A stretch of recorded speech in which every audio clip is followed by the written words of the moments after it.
SmackDown because Hulu now won't let me watch it because I'm outside of the zone for my home zone. Your home for zone? the because I have the home location set up at my parents' house. Oh, right.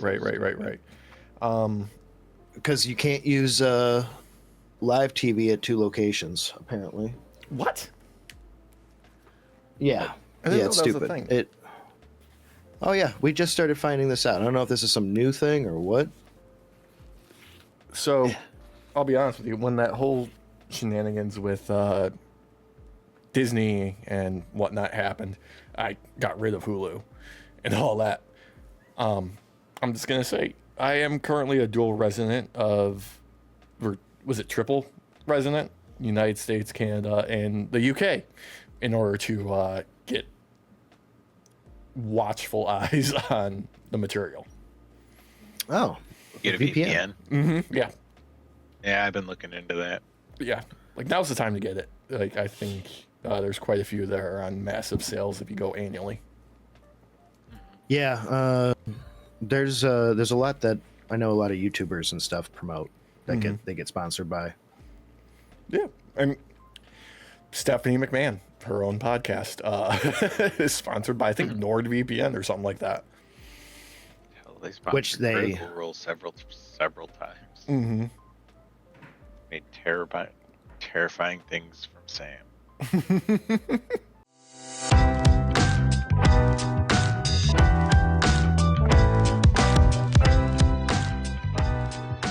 I've already fallen behind on that. That's okay. Yeah, you're gonna need to catch up at some point, probably. I need to catch up. I haven't started the new campaign yet. Yes, I am the farthest. Yeah. Mm-hmm. I'm 2 episodes in. Oh man, Brennan's. Look, he has thrown the gloves down.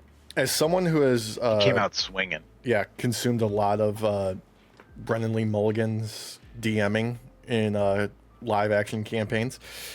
Mm-hmm. Spoiler alert: the main enemy, like the big bad, it's capitalism. It's always capitalism. Oh, it always is. Yeah, it always is, and I'm happy for it because. Because I've watched a lot of Brennan's stuff too, of him DMing, especially with Dropout and everything with that cast. I like that he is able to interweave the big bad is always either like capitalism or something related to capitalism, like caste statuses, caste system, and stuff like that. He did a whole campaign on and teaching the party basically when is it okay to rebel, for one. Yeah. Like when is rebellion when is it a good thing? And that's just breaking it down to bare bones, super simple. It's a lot more complicated than that, but the way he's able to weave all that through, it's kind of insane. It's incredibly insane. Also insane is his ability to be completely silly and still have a gut punch ready. Like there was that whole campaign where everything was like food and candy related, and it still had like emotional moments. I'm just like, this is fucking insane. You've got me. That character is made out of nothing but garlic, and you make me care. Yep. Mm-hmm. Yeah, he and on the fly too. Like that's a lot of his improv. Yeah, coming into play too. I mean, that's everybody at Dropout. They're all such good at fucking improv. It's insane. Oh yeah. It's just like he taught improv for a while. I think he still does. Maybe. Yeah. The dude's done a ton over the years. So. First 4 episodes are fantastic. I didn't watch the one-shot thing from last week, but yeah, so far, oh man, I'm hooked. I want to know what happened. Not gonna lie to you boys, it's making me want to play.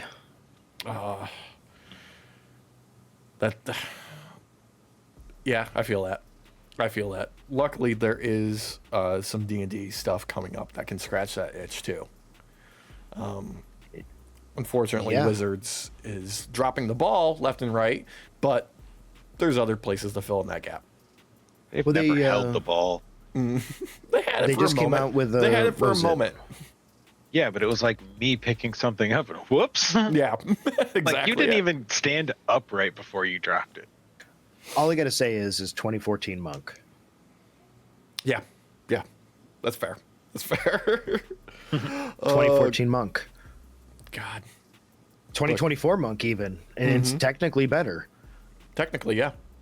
There is a new book that came out, the Legends of Faerun or Heroes of Faerun or something like that. There's like new. Yeah, it's more incorporation of whatever was in the previous Unearthed Arcana. They changed the name of the Purple Dragon Knight now to the Banneret, and it's both better but also worse than the Purple Dragon Knight. Yeah. Whatever. Look, It's all got a little different feel to it now. But it's making me want to play though. Still, I'm not gonna lie. It doesn't have to be D&D. Like, I just want to do some sort of tabletop like that. should we look into Tabletop Simulator and get silly with that? We could. I know it's a fucking resource hog, but there's some wild mods we can get that on. I would be down. I'll look into it. Something to look into. It's something to look into. Something else to look into is, boys, next week is our 2-year anniversary. Oh yeah. Shit. Literally the day the podcast comes out is year number 2 for us doing the shenanigans and whatnot. Figured now would be a good time to appeal to the audience and be like, yo, you got like some questions, comments, wild hot takes, fantasy booking, you want to have your voices heard, now's the time. Shoot us a line, nightoffpod@gmail.com. Hit us up on Threads, Blue Sky, wherever you find us. It's at nightoffpod everywhere. Throw it in the comments of whatever you're listening to this at right now. Yeah. If you're watching on YouTube, drop in the comments below. I don't know if like a huge portion of the audio listeners pick it up on Overcast. I don't know if they have a comment section on there. So if there isn't, shoot us an email, hit us up on Threads or Blue Sky or wherever. Simple as that. Heck yeah. Yeah, wherever you consume your social media. Yeah. Your preferred social media. Oh, God. Wherever you gorge. But on the subject of, fun things like that we got coming up, I have secured tickets to the last WWE Raw of the year because they're going to be in Orlando. Wow. Okay. Yeah. So when that comes up, I'll, shoot out a reminder and whatnot, but I'll be in the 105 section, Monday Night Raw, Kia Center, December, 30th, I think it is.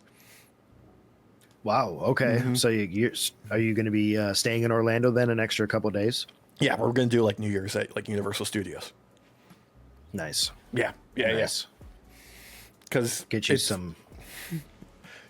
Get me some Get what? you some rides in. Get you some rides in. Yeah. Get some fucking rides in. Hit the Mummy up. It's the best ride ever. I will hear no slander otherwise. People that want to go to Disney, that's fine. I'm going to go where there's a bit more fun for adults. I think the little dragon that goes around in a circle is the best dragon. Oh, God. I prefer the Condor. It does the same thing. Yeah, It just goes higher. That's still a thing? Yeah. Yeah, that's at Six Yeah. Flags, right? Yeah. It's at Six Flags. Yeah. I don't know what they've torn down for new stuff. I don't know if the Wizard is still there, but Was that the old wooden coaster? yeah. Not the American Eagle, but the other one. Yeah. The other one. The American Eagle one ruled. I don't know if that one's still there. I don't know if still that one's there. still there. Yeah. Actually, They drove wouldn't by it tear down 2 all days the ago. old ones. did you guys hear about the new theme park that's coming within months, apparently, to Saudi Arabia? They're making Critical Role Land? No, Mr. Beast is getting his own theme park in Saudi Arabia. So Squid Games, basically. Then Basically, yeah. Yeah. that's disgusting. It's in Saudi Arabia. They might really shoot people. Oh no, that's No. a guarantee. Yeah. That's a guarantee. Yeah. It's a human rights violation. Saudi Arabia and Mr. Beast are involved. Somebody's dying. And yet somehow one of his family members is going to be the one to win. Yeah, or friend of the family, Or friend, yeah. somebody who works for him. And well, they did that torture thing where they forced that person to live in a cube for like however 100 long. days or something like that. Yeah, and that person went insane and had to go to therapy and stuff after. So I don't know how kind he would actually be to family and friends in Saudi Arabia. I mean, if he can monetize off of it, I don't think he cares. Also true. Why do I feel like he would try and set the record in a video for the most slaves bought in one sitting? I don't think he would even question it. I don't think he would even attempt to actually break the record. He would just do it because he would just pick up everybody that was on like the auction sale. He would still make money off of it. He's got those soulless eyes of like a doll. Like there's nothing behind them. Like the shark from Jaws. Yeah. Yeah, a little That's bit. how he got his success. That's what he sold. Oh god. All right. Speaking of selling your soul, boys. Yeah. Our boy CM Punk opens up Raw celebrating his championship win, new world heavyweight champion, and breaking the record of his previous round with the title of being longer than 5.5 minutes. Yeah, he's gone a few days by that point. This is thousands of % better. Kicking off the show, thanking his wife, AJ Lee, who has not been seen on TV in several weeks, thanking Jey Uso for giving him a good match, so buttering him up. And then mocking Seth Rollins by doing his twirl the belt around victory. I admit I enjoyed that. He's such a fucking wife husband. Yeah. Like bro just glazed his wife hardcore. Yeah. In the ring. Fucking I expected him to glaze Jay because you have to afterwards. He's a pro. To some degree. That's what you gotta do. You could tell he didn't fully mean it. I'll be completely transparent with the build up to their match at a Saturday Night's Main Event. I thought Punk was going to lose just because of how not into it seemed like he was. Literally, I think I might have said this already, but when he dedicated the match to his instructor that passed, the Duke, MMA instructor. Yeah.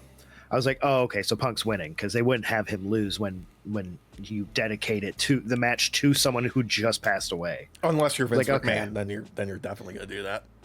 Oh, of course, yeah. But that era is supposed to be gone. Technically, it's supposed to be gone. That's when I knew he was gonna win, though. I was like, oh, okay, so this is a guarantee.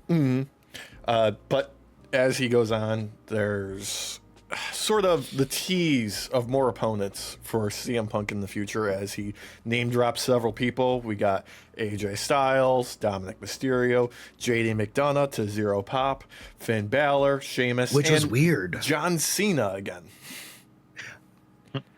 So remember what I said? He might enter into that contest. So he can have one last match with Cena. The last time is now tournament. We will cover that as we go on because despite you not watching SmackDown, there was more added to that. But as he's... What? Go ahead. I was going to say, do you think we'll get an AJ Styles match? Because I would love that. It's possible. It's possible. Look, of all these names that have been dropped, I think JD McDonough is probably the most surprising. I mean, don't get me wrong. I was happy about it. I feel like he's earned it. But at the same time, like, look at the other names in there. I desperately, desperately want the Dominic Mysterio match to happen because I feel like the back and forth of them on like a 4-week program build is what I want for this because the back and forth between them would be fucking fantastic, especially with the like fighting form that Dom is in right now, and on the mic, he's too fucking funny not to be. I would love it if we got that match and JD and Finn came out and pulled some shenanigans and got Dom DQ'd Yeah, screwed him over. Yes. Yeah, and Punk gets so mad that he grabs JD and grabs a microphone and goes, I want a match right now with him. Right now. But speaking of being interrupted and people demanding matches. I know. Yeah, I'm trying to avoid this part. Yeah, we're all trying to. This is the dumbest fucking thing. Logan Paul interrupts CM Punk, who, in every way but swearing, is cursing in the ring loudly on the mic to anyone but you. Just completely backpedals on all the statements of taking on all challengers, saying like, go to SmackDown. I hear there's a U.S. title open challenge that's more your speed, which is a very soft burial, and I really appreciated that. But doesn't take too long for Logan Paul to put his foot in his mouth, and then here comes the Vision to sort of draw their line in the sand for Logan Paul and CM Punk, saying like, no, you get back in the line.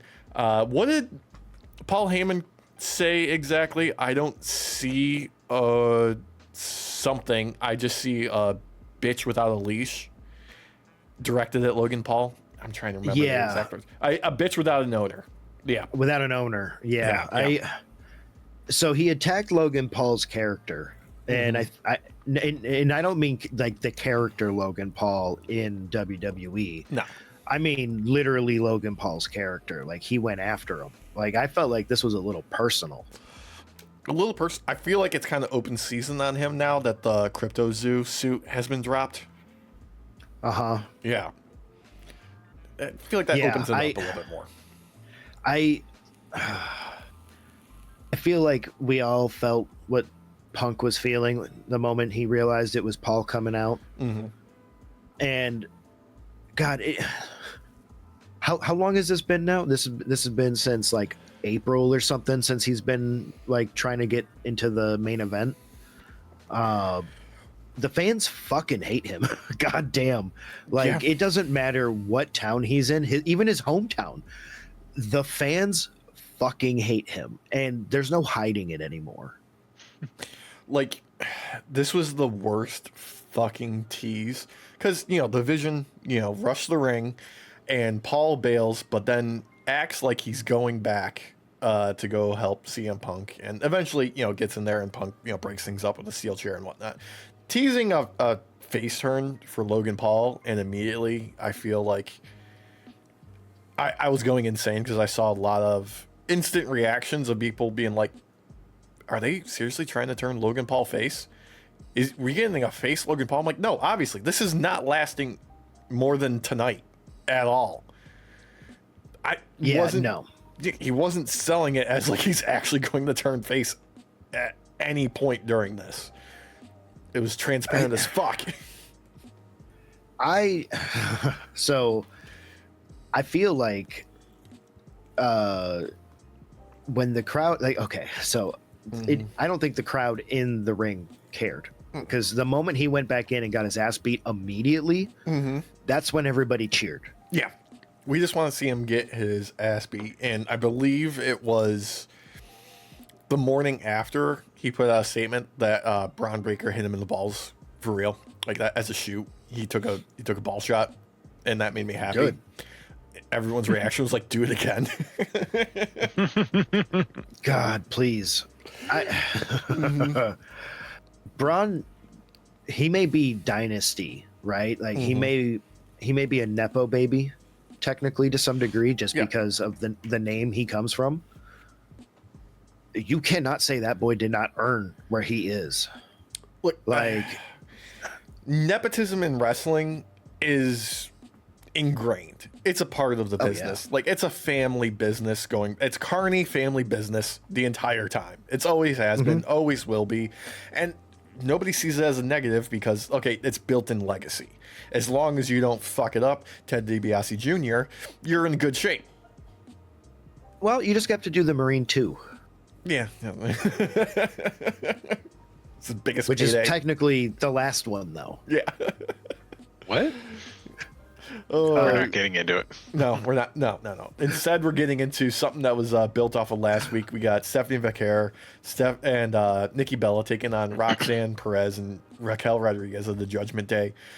Building this feud, continuing to seed the Nikki Bella heel turn, because, my God, fine match, but the backstage segment after the fact, where Nikki Bella is like, "I'm sorry, I'm shit, and we lost because of me," was just too fucking funny to me.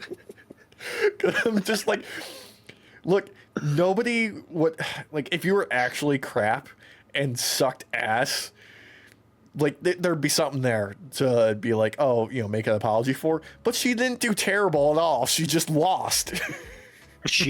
I'm not gonna lie to you, she's been looking really good out in the ring, man. Yeah, like the ring rust is being shaken off, and she's putting in a fucking shift, and she's not embarrassing herself out there by any means. None of her moves really looked all that forced. Like normally, the last few weeks, you could just tell. But this is a lot smoother of a wrestler. I'm really happy with it. Like, yeah, like you didn't cause this. Oh man. But God, I enjoyed this match though. I'm not gonna lie. You got to see Raquel look very strong. Yeah. I feel like they're actually starting to treat her more like a giant now. Yeah, she's like, we discussed, previously months ago now at this point, when, she got some advice from Kevin Nash about, work bigger and it'll do wonders for you. And ever since then, it's been incremental progress of her doing better and better every week. And I got to say also, Roxanne getting the fucking win feels good. It does. It's like the women in the Judgment Day are just like trying to do their best, and all the men are just being petty little bitches. And I kind of love that dynamic right now, where Roxanne and Raquel, they're locked in. They're like, we're going to do this. We're going to get some wins. I'm going to go for the IC title. We're going to go for the tag titles. We're going to lock it down, get it in. Meanwhile, Dom, Finn, and JD are just over there fucking sniping at each other, writing in their burn books about how they're fugly bitches. If my head wasn't so big. Oh God. I'm wondering, like, are we still gonna get like a Dom getting kicked out of Judgment Day by Finn and JD, only to turn around and get kicked out from the ladies? I want to see Liv come back and kick him out. Yeah, like, no, they're all doing great. You get out of here. Oh, God. Get on out. And then Roxanne and Liv and Raquel just kind of become a throuple for a while. Yeah. Freebirds rule with the tag titles. Yeah. Yeah. I would love it. Yeah. I mean, they've been the strong point. It's nothing against Finn and JD. Like, they're amazing fucking wrestlers. But like how with Punk, kind of how it proved, they don't really have pop right now for some reason. It's because they had the tag titles, they defended them once, then lost them, and they haven't really. They've been waffling for like the past year. Like, they haven't been getting wins on TV, and what we always say, crowds back winners. You got to have these people wrestle and win in order to get people to want to see them more. Unless you're, building up a comeback story, then have them just take stupid fucking losses after stupid fucking losses. But that's not happening either. Yeah, I was going to say, there's no storyline, though, happening with that. So, no. Speaking of no storylines, yeah, we had a backstage segment with CM Punk and Jey Uso crossing paths, and Jay saying he's got Punk's back, and Punk being like, I don't know if I can trust you, and whatever. They're setting up a tag match between Punk and Jay versus the Bron, because no forward development for Jay. It's 2 steps forward, 2 steps back, and we're just gonna spin in fucking place because we don't know what we're gonna do with him. Don't know. I honestly believe Punk didn't know what he said when he responded to him about how he can trust him. Like, I think Punk just knew to say fucking I don't know if I can trust you, because the look on his face when he understood Oos. I know he understood Oos, but I don't think he understood anything else. No. Oh God. Jay was probably The a couple look. drinks in. Fuck, dude, he looked high as hell. Yeah.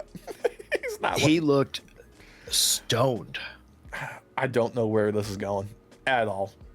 I couldn't tell you. I couldn't either. Like, I feel bad because there is a storyline to be had there, obviously. Like, you just needed a better previous match to lead into this. Oh God, it would. I don't. It's tough to say. It's really tough to say if that would even do it, because it's just so nothing to it. Like, he's not even like doing a change to the character, you know? He's not growing. It's just more of the same. And yeah, it's not even the stuff that got him over. No, it's honestly like he fell into that in between of Jey Uso and Little Roman, as Punk likes to say. Like, I felt like as soon as he got into that no man's land, he's just staying there. It's like, why? Pick one. Just pick one. Just give him something to fucking do, man. Anything. Well, and like, I would understand more of this storyline going forward had we had a better match between these two. Because I love that Punk won. Like, I just wish that it was a better match, because I feel like Punk was playing it easy. Like, he was just on a railroad track at that point, and like, okay, let's finish this out because this kid clearly can't do this. He put in fucking cruise control for that because it's Saturday Night's main event. That's what it was. Like, it's not one of the big shows, and it feels like the wrong place to do like a crowning of a new champion, but that's what we got. Like, circumstances dictated that's what happened, unfortunately, with Seth's injury. Like, sometimes great things can happen when there's an unexpected, injury, or somebody gets sidelined or something like that. Sometimes something unexpectedly magical can happen. Unfortunately, this wasn't one of those times where they were able to capitalize on it. It's just, we're doing the best with what we got. Yeah. I just I think it would have been better off having Braun Breaker or someone go up against Punk at this point. At this point, yeah, sure. This is just a symptom of putting too many eggs in the Seth Rollins basket. Yeah, I agree with that. Yeah. Anyway, Penta is up taking on El Grande Americano, who is flanked by Bravo and Rayo. And did Tess say this, or was it Wade who mentioned that Bravo has like 16 R's in his name? I think it was Wade Barrett. Yeah. God, I love Wade. He's too fucking good at this. He's letting that gray show. He looks good. Loving it. Loving it. Yeah. But overall, match pretty decent overall. I'm never upset with Penta getting a fucking win, though, on TV, because he fucking needs it. He's not getting the best push, but they're still adding more shit to his fucking entrance. He's got the ring pyro and now the laser shuriken in the center of the ring. God, he's getting more of a push than his brother. Oh my God, poor Ray. Well, you know what? I would argue they're both getting pushed. Just one's getting pushed up out of the water. The other one's being drowned. I feel like Ray is getting punished for Andrade walking out on his contract. And they're like, you thought NXT was bad. We're going to put you on LFG now. Yeah. Oh, God. But the Americanos get thrown to the back because they, get caught and whatnot, and they're ejected from the ring. But Penta hits him with a fucking massive Mexican destroyer that gets a 1, 2, 3, and it's just fucking dope. So, what's his face has taken over as El Grande Americano. Kaiser. While, Kaiser. While Chad Gable heals. I gotta say, man, I love the way Kaiser wrestles just normally. But it's like he's turned it up to 11 as El Grande Americano. Legitimately, I know, like, he gets, boos and everything for playing up the heel shenanigans. If you look at the fucking shit he's doing in Mexico as El Grande Americano, the people fucking love him. Like he's getting massive reception for his work south of the border, and I can't believe that of all things this year, El Grande Americano is one of the successes. I think it's because you have someone who actually respects Mexican culture and everything now playing the racist character. So yeah, like I think it's even more surprising because like Chad's fucking awesome. I'm a big Chad Gable stand here too. It's just Kaiser is just locked in with it. Like ever since before when they started like teasing that he was gonna take over the mantle. Like before that, I was always big on Kaiser because he was just the cuntiest cunt to have ever cunt. And now that he's got the mask, it's like, it's the fucking Bane thing. It's like no one cared who I was till I put on the mask. Yeah. I do like this sets up the possibility of an American Grande versus an American Grande once Chad Gable's healed. I can't wait for that. Oh my God. That'll be great. And then the little boys will have to pick a side. And you're gonna see Bravo pick fucking Kaiser, and you're gonna see what's his face Rayo pick Gable. Yeah, pick Gable. And it's just there's gonna be 2 Christmases. There's gonna be 2 Thanksgivings. Yep. Someone's gonna become Jewish, and then they're gonna be a Christmas and a Hanukkah. Yeah. They're introduce another Americano, except they're gonna celebrate Kwanzaa. Yes. Yes, they're gonna be Liberian. Yep. The American colony of Liberia. Anyway, speaking of luchadors, we got the world's greatest luchador, Dominic Mysterio, coming out to cut a promo, and he is interrupted by a returning Rey Mysterio. And I'm going to be completely honest. Rey has never been the best promo, but he's always been good at just going out there and doing what he needs to do. And this was fucking perfect. I was so ecstatic with the result of this back and forth between them, simply because Rey's out there and he's like, you insult Lucha Libre, your insult to El Santo, Blue Demon, and Eddie Guerrero. And Dom responding with, keep my father's name out of your mouth, was fucking perfect. Everybody started laughing. Everybody. And fucking what's his name on the announce desk literally drops his pen. Wade. Goes, all right. Yeah, Wade took his headset off so you wouldn't hear him fucking breaking. Oh my God! Everybody died. Everybody died. But Rey was still locked in. His smile and laugh felt like what you would expect to happen. Yeah. Like his wasn't out of place. Where where everybody else breaking character was funny, but his wasn't meant to be funny. That was like you little shit. Okay. I fucking love this segment. This was the best segment of the night, in my opinion. Easily, yeah. Me and Christina, we died when he said, keep my father's name out of your mouth.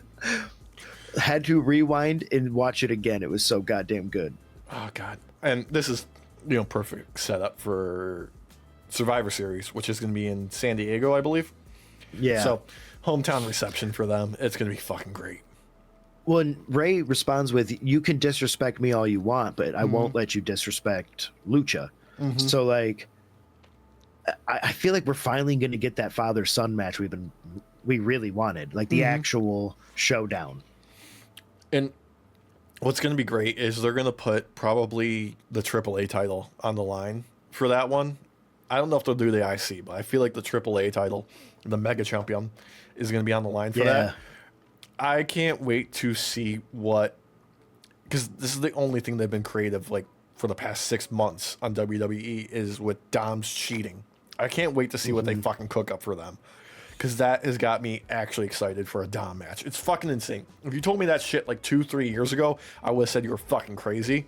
But Dom, he's probably my favorite part of Raw right now. How do you outdo the Bellhammer? I don't know. I don't honestly know. Part of me you put want the bell. Mm-hmm. You put the bell in your pants, and you do a drop onto someone with it. I was gonna say you have him roll up to the match in an Eddie lowrider, and once he starts getting in trouble, all the Grande Americanos come out of the trunk, like they just erupt out of there. But way too many. Yeah, like a clown I car. fucking love it. Mm-hmm. I fucking love it. Oh my god, I love that. Yeah. How would you feel about a Ray heel turn? Like, let's say, Dom's like, "Oh, you're not my father, right?" Yeah. But Ray decides, "Well, I'm going to cheat too," and they cheat in the exact same way. That could lead to like kind of the perfect double turn with Dom being turned face and Ray being turned heel. Done like that'd be the perfect way to lean into like a Dom face turn. Is if Ray turned heel. I actually love that. You could take the belt off of Dom, and then have him do like a redemption arc to get the belt off of his father. No, and he has to learn to cheat in a more creative way because it's too much like his father. God, maybe. It's the only but then surprise, surprise, Rey Mysterio enters the Last Time Is Now tournament to face John Cena. He wins. John Cena gets the IC title in his last match at December Saturday Night's Main Event. That's what we do. Leaves with it. Yeah. Yeah. And then he shows up at AEW 90 days later after his non-compete goes away and drops it in the trash. Speaking of IC titles, we got Becky Lynch coming out to cut a promo unexpectedly, just jumps on the announce desk and, lambasts the crowd and people for turning on Seth, her hot husband being put on the shelf, burying Adam Pearce for sending her home, Maxine Dupree for thinking she's in the same league as her, and the entire town, because the only thing that's your town is known for is a TV show about how much you all do meth. And once again, Wade Barrett has to save himself from laughing and dying on fucking camera because he's in the shot for this one. It's like, since he's allowed himself to go gray, he must now break every time because that shit was hilarious, but him breaking added to it. Yeah. God, Becky's just too fucking good. Like, she is making a star out of Maxine Dupree with this fucking run right now. Yeah. And Maxine is backing it up with a lot better wrestling than she used to do. I feel like she's more comfortable in the ring now. Like, I don't know, you can almost feel that energy from her, that vibe. Like, she is just having fun now. It's not so much like, I gotta hit this spot. It's like, let's have a good time. Well, did you see her on Chris Van Vliet's show? Because she sat down for an interview with him on last week's episode, I think. Fucking leaning in to the goofiness that is wrestling. Being like, look, I have a big match coming up. You think I would have gotten a call from my brother? No, he's going around. The whole family's worried about him. He's pretending he's got a different name, acting like he don't know us. He's not, coming to Christmas. He's not coming to Thanksgiving, anything like that. Nobody knows what he's doing. And just like, he's just going around to call himself LA Knight. Who the hell is that? What the hell's wrong with him? I love that. Yeah. I love that. Did not know those two were related. They're not. It's before LA Knight was back to being LA Knight, for a period of time, he was Max Dupree. That was Maxine's being brought into the main roster. She was his sister, Maxine Dupree, and they were the managers of Maximum Male Models, which was Mansoor and Mace. I feel so stupid. I had no idea. I love that even more now. Oh my god, I want these two to come back together and be a team. Yeah, it's fucking great. Anyway, Becky makes her watch that interview. Yeah, Becky makes her exit from ringside and has a stare down with Asuka because the Kabuki Warriors are facing Lyra and Bailey, and just great. Like, have a stare down. Triple H, you're going to give us nothing. You're teasing something that's probably never going to fucking happen, you piece of shit. I'm telling you, bro. He's like a pizza cutter. You got to expand on that for the people that don't know. Oh, he's all edge and no point. Like, he doesn't let you complete. He's one of those that just won't let you finish, bro. Oh, God. Overall, though, Kabuki Warriors, Bailey, and Lyra just delivered. Just a sound fucking match. Up until, the Kabuki Warriors get the win, and then they throw down a fucking, like, are we teasing the Charlotte and Alexa Bliss match? Like, is this gonna happen? Or are we just filling in the time to get more stars on TV? I'm not really sure. Because, like, I don't know. Like, I kind of want to see Io and Rhea go for it, you know? I do too, but we're still waiting on Rhea to heal from her broken nose. So Yeah. there's a storyline to be had that if the Kabuki Warriors were to take the belts and then have Io and Rhea team up again once Rhea's ready, Yeah. they take the belts off of the Kabuki Warriors. Which I could see. It can still work. Yeah. Maybe we'll get like we did at WrestleMania and it'll be a triple threat match again. Ooh. Oh, we should have a women's TLC match, triple threat. Yeah. Totally. Fuck yeah. No, absolutely, because then we could have Io put a trash can on and climb a ladder and jump off of it. Yep. Yep. Her purple trash can of doom. Oh my goodness. Oh my goodness. Just don't be anywhere near Charlotte Flair. She breaks easy on the knee. Leave her alone. God, yeah, give her a better leg brace, please.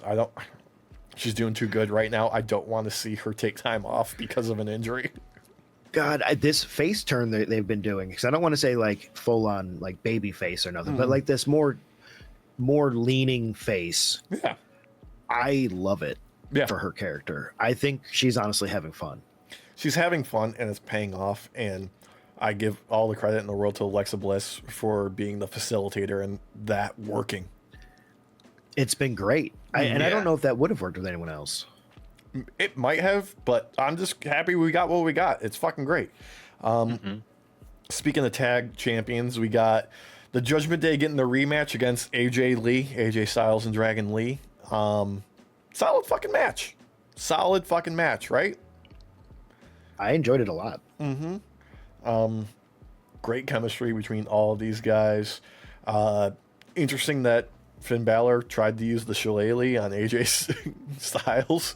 Not sure where he got that, other than like Sheamus needs to stop walking around with it because he never uses it at anyone. It always becomes a weapon against him. Well, they took it from him in the last match they had against him. I know, that's what I mean. It. He needs to reclaim it and put it someplace safe where it can't hurt him anymore. Duct tape it to your hand. Yep. Yeah, there you go. Sheamus shillelagh hands. Oh, I may not be able to drink a beer, but I will murder you.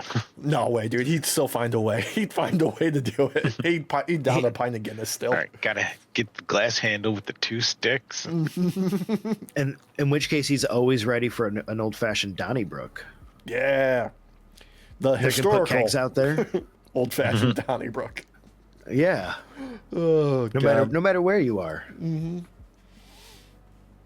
mean, this also led to more fragmentation between the Judgment Day with JD and Finn being like, Dom, why weren't you out there to have our back? And he's just like, I don't know, you guys weren't there for me. Whiny little bitches. I gotta say, Dragon Lee looks like he's having fun again. Yeah. Well, he's getting to wrestle.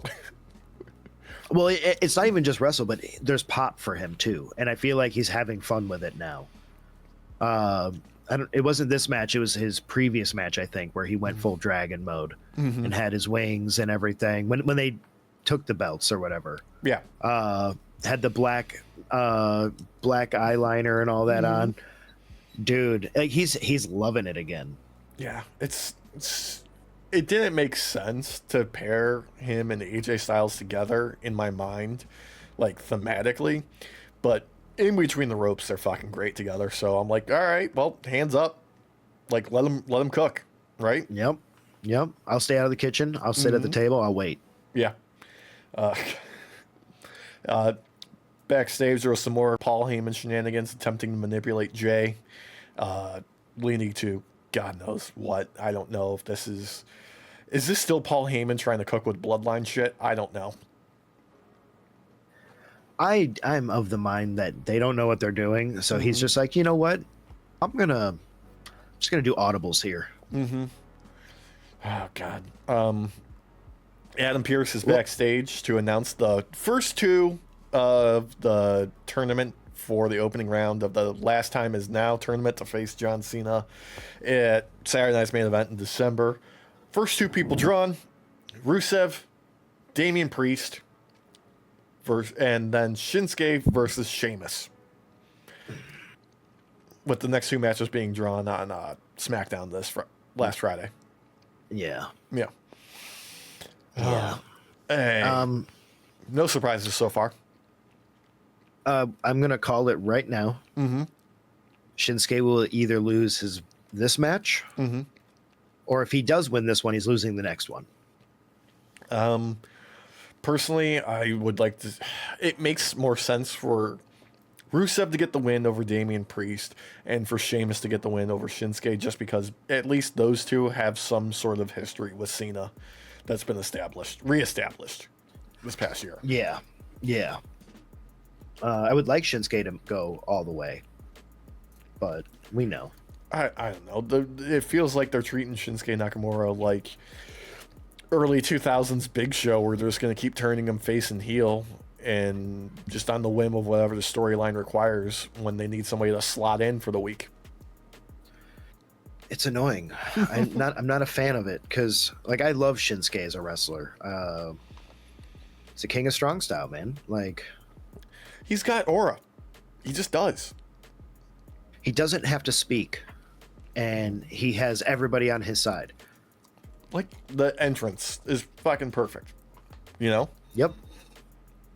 Tells you all you need to know about him. I'm still excited though for this tournament. I feel like this is a lot of fun, and it's a kind of a great way to send someone up while you yourself are retiring. Like, I feel like it's very noble of John Cena. It's probably the most exciting thing they've done since the initial heel turn with his last year. That's just what it is. I feel like behind the scenes, outside of kayfabe, they already know who's going to win this whole entire thing. Yeah. But still, I think it's a lot of fun, and it actually speaks to John Cena, the character that we've known for over a decade. Years. Yeah, 2 decades. So, anyway, main event, Punk and Jay tagging against the Brawns. And it is what it is. Kind of bog standard main event for Raw. Kind of the same of what we've seen for weeks at a time this year. It's kind of over and over again. Whole thing ends with a double count out. Kind of a schmoz. Logan Paul, makes the run to the ring and just decks Punk with the brass knucks, signaling that he is going to be aligned with the Vision because reasons. I don't know. Well, they're trying to get 10 pounds of shit in a 5-pound bag. So, get some more shit, get Logan Paul, and you stuff it in the bag. Yeah. Depending on the bag, though, if it's like a burlap or something, you could keep putting it in and squeeze and, get out the impurities and just keep the smooth, silky remains. That goes against the spirit of it. Yep. Look, outside from the Dom promo and the Becky promo, the only other highlight for the show really for me was that fucking crew neck that Punk wore when he came out in the opening promo, because I desperately want that sweatshirt. It's fly as shit. I love it. Oh God, yeah, no, you know what? Yeah, those were the two best spots of the night. Was literally promos. Fucking Wow. crazy, right? Oh God. Like from Becky, understandable, totally understandable. Oh yeah. With Dom lately, understandable. Yeah. But both of those hit like next level. God, look, it is what it is. It was. We're near the end of the year with WWE, so nothing really seismic shifting is going to happen. This is usually the time of year, though, where they tend to experiment a bit more, and we're just not really seeing that much. I'm afraid of what's going to happen after John Cena's final match, because that's kind of like the biggest story mover that they have at the moment across the entire company. I mean, there's a storyline to be had in who defeats him. There is.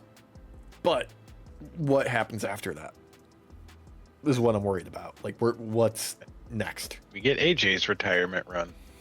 Like, you know what? You're probably right. Yeah, You're probably right. That's the best they got right now. Have AJ Styles take it, and then he goes, you know what? In honor of John Cena starting this trend, I now too will have a tournament for Who Wants to Face Me one last time. Throughout the entire year. Yep. Every month, we will gather another contestant until we hit the final month. And we'll have 12 contestants. And then they'll face off. And until only one is alive.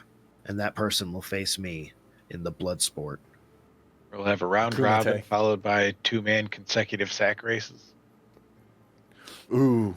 Alternating weeks, though. We got to drag it out a little bit more. Can we have it go on hard mode and it's not just a sack race, but you also have to hold the egg on the spoon? But you got to hold it in your mouth. Like, you can't use your hands. Using a hard-boiled egg that's glued to the spoon. Cheating son of a bitch. Are you Dominic Mysterio? Oh, God. All right.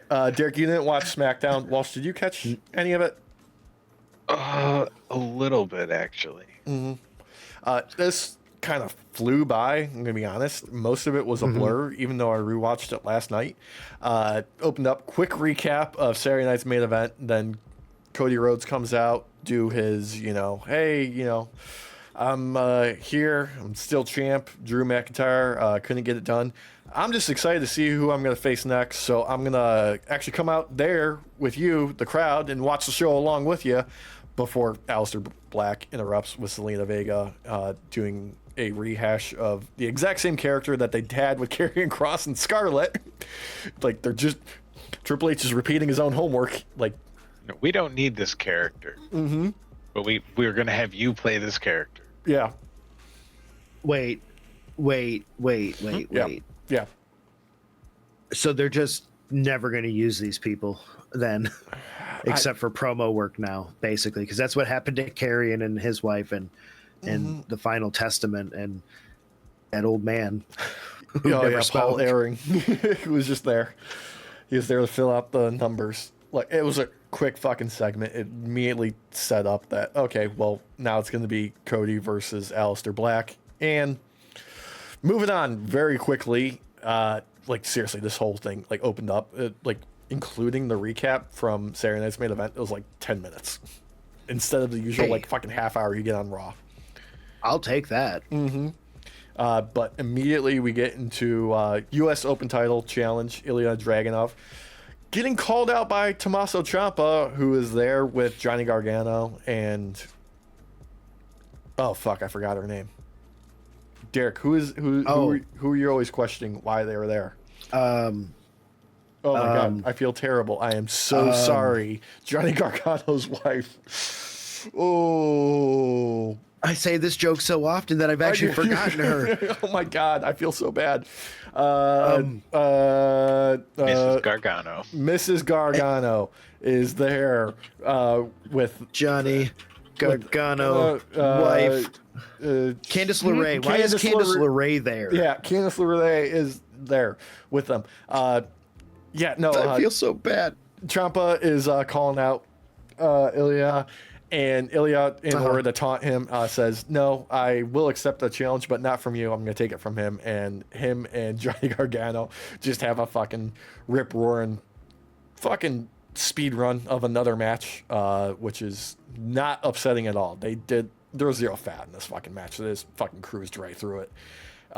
Ilya, I would expect no wins, less, though. Of course.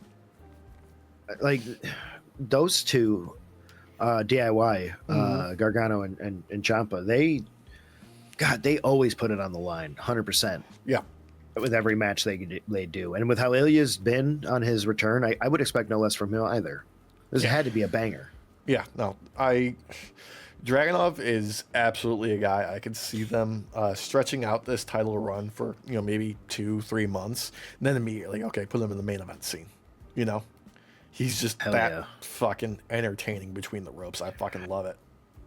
Have him do a title v mask match like they did with Ray and Eddie Guerrero, but up against El Grande Americano.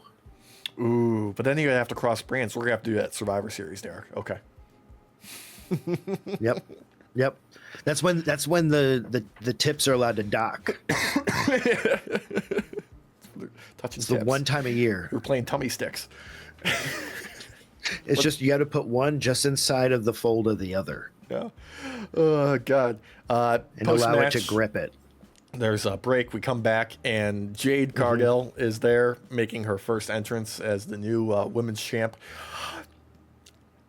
Short time on the fucking mic. Real fucking short promo. She just walks up, tells the entire roster, watch out, because she is that bitch, and then just fucking leaves. Seriously, this whole promo was shorter than her entrance. The whole segment was less than a minute, I think. And kind of perfect for her. Yeah, sometimes short and sweet to the point works. Yeah. I was gonna say I'm not offended by that whatsoever. I feel like that is like the perfect thing to do. You're basically calling out the entire locker room. It's kind of perfect for Jade and this heel turn that they facilitated. It's just like, okay, no, she is no longer zero nonsense, none of that. She's here to whoop ass, and that's it. Put her on that fucking Goldberg special, I guess. Yeah, I was gonna say it also will explain a shorter match times. Yep. As well, because she's like, you know what? I'm not playing around with you. I'm just gonna defeat you. Yeah. And move on. It totally fucking works. I love it. Yeah. Anyway, as she's making her way out, Charlotte and Alexa walk in. Mirroring what we saw on Raw with Asuka and Becky, we get a stare down between Charlotte and Jade. So maybe that'll be something in the future. Who knows? Because right now Charlotte's taking on Nia, and solid enough back and forth for the two of them, given their history of not having the best chemistry between the ring. They were serviceable tonight. They were doing like honest day's work between the ropes. But surprise, surprise, Nia has backup in the form of Lash Legend, who is making her reemergence on the SmackDown. And looks like we're getting a full fucking call up because Jax gets the win. Later on, we get a little backstage segment with them. They're clearly going to be teaming together. And they kind of mocked Charlotte and Alexa's sort of dynamic of being like, no, we're not friends. No, we're allies. And then blah, blah, blah, blah, just being bitchy. Kind of loved it. I want them to have the same relationship, though. Like, but no, we aren't friends. Yeah, exactly. But we really aren't, though. Like, we're making fun of them because we are the exact same. Yeah. And have them never see the irony, even though it gets brought up like all the time. Yeah. Oh God. After I that, would like that. we had another backstage thing with DIY getting mocked relentlessly by Fraxium. Just being like, you guys are fucking jokes. And then bouncing. It's great. I fucking love that. Yeah. God. And then, like, this is going to be, like, probably Derek's favorite segment. And it's kind of amazing that this happened. I just feel bad for Julia because she's defending her title against Chelsea Green, who is the newly crowned intergender or mixed tag champion with AAA with Ethan Page, who's there supporting her at ringside. And just the, like, goddamn. Fucking Julia comes out the gate with a fucking sprint, just beating the piss out of Chelsea Green left and right. And then there's some, shenanigans and distraction. And Chelsea Green gets the 1-2-3 with a quick roll up and her feet on the ropes and is the U.S. Women's Champion again. And God, I swear this match was less than 5 fucking minutes. It's only Julia's second title defense, and she's already lost it. I love it because they didn't let her defend it ever. No, they didn't. She's had it forever. Yeah. Like, she got the Zelina Vega treatment. She got 2 matches and then dropped the belt. And she is currently the longest reigning title holder because they got it to the point where she beat Chelsea's previous run and then immediately dropped it. So they just were not happy with Chelsea being the one to have the longest reign, apparently. No. Like, why not? Like, she's one of the best wrestlers you have I know. on the roster. And I know I'm a Chelsea stan. Yeah. I know that. But this woman is a bump taker. Yeah. Like, you need people like this on your roster. Like, She's not afraid to show ass, dude. And that's perfect for heels. Yep. In both the figurative and in the literal. Thank you. Liminal space. Subliminal. Yeah. Oh God. But yeah, no. Once again, Chelsea Green is now your, I guess, with the AAA title with Ethan Page. Both of them are the new North American champions for WWE because they've got the titles for Mexico and United States on both of them. Huh. Yeah. Hell yeah. Yeah. Kind of crazy. Wait, also, question. Isn't this like when Chelsea won the title initially?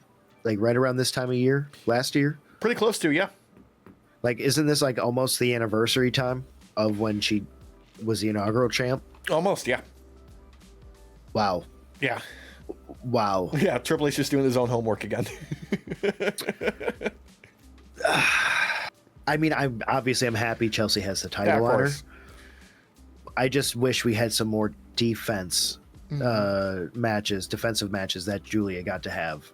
I would have liked to see her actually wrestle a little bit more. Yeah. More than twice. Speaking of defense and it not existing in WWE, we had Rey Fenix taking on Tala Tonga. And as the MFTs are making their way to the ring, they get jumped by the Motor City Machine Guns and Shinsuke Nakamura.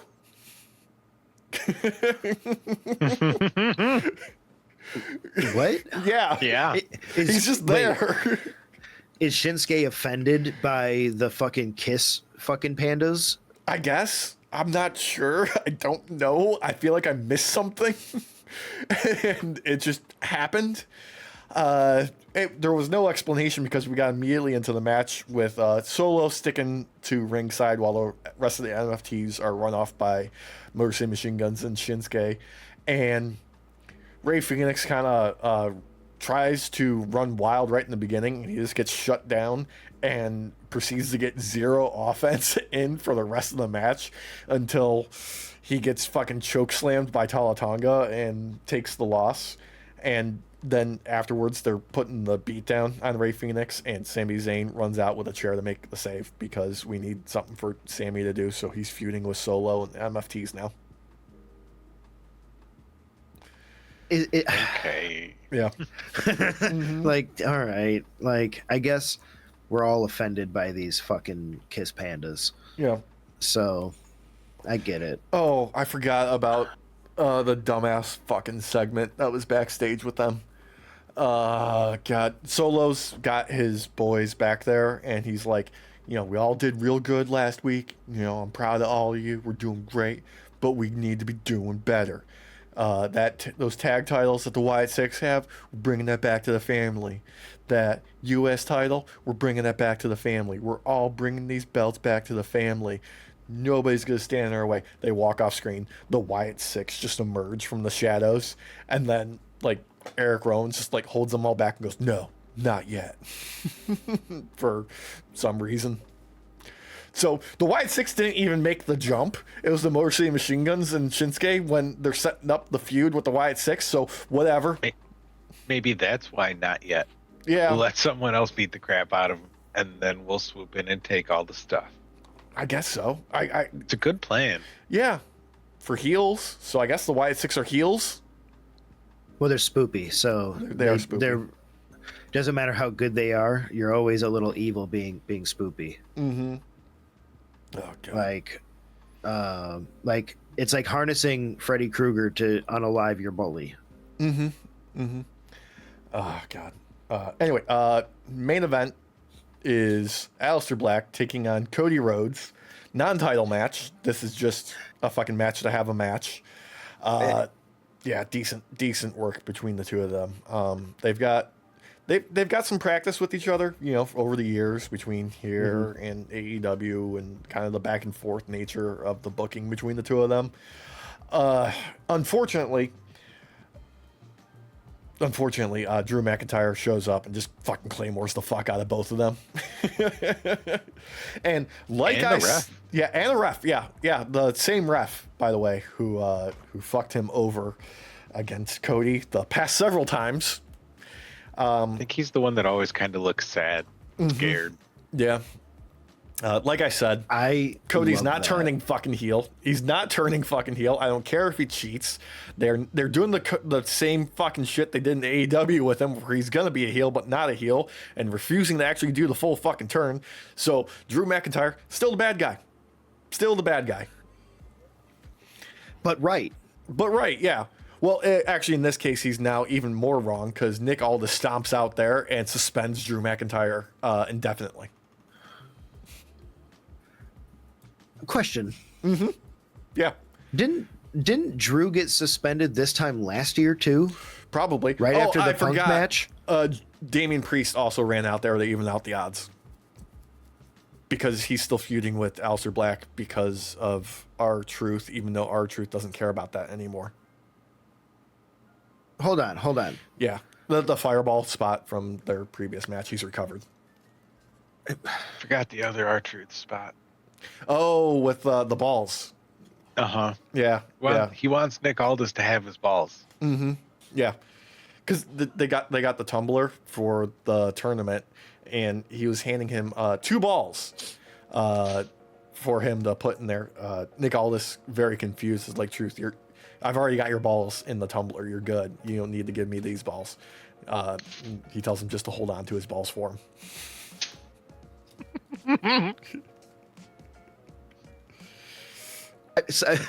Yeah. Okay. All right. I'll take it. That's amazing. That's an amazing spot right there. Yeah. That's S tier. Yeah. That's S tier. Mm-hmm. I do have a question though about this match. Yeah. Did Aleister get pinned at all? No, this was a DQ. No contest. No, I just mean, was there an attempt to pin him? There was definitely an attempt. I don't think it lasted even close to a close 2.9 kick out. I think it was like all twos, not even the 3 count T's. So he then that no pin clause is not in his contract anymore. Then. Mm-hmm. Yeah, it's been confirmed. Yeah. Well, he's on the Karrion Kross career path now, so he has to be willing to take losses.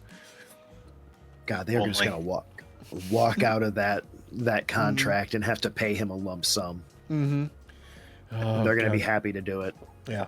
SmackDown, they did announce some of the next competitors in the John Cena tournament.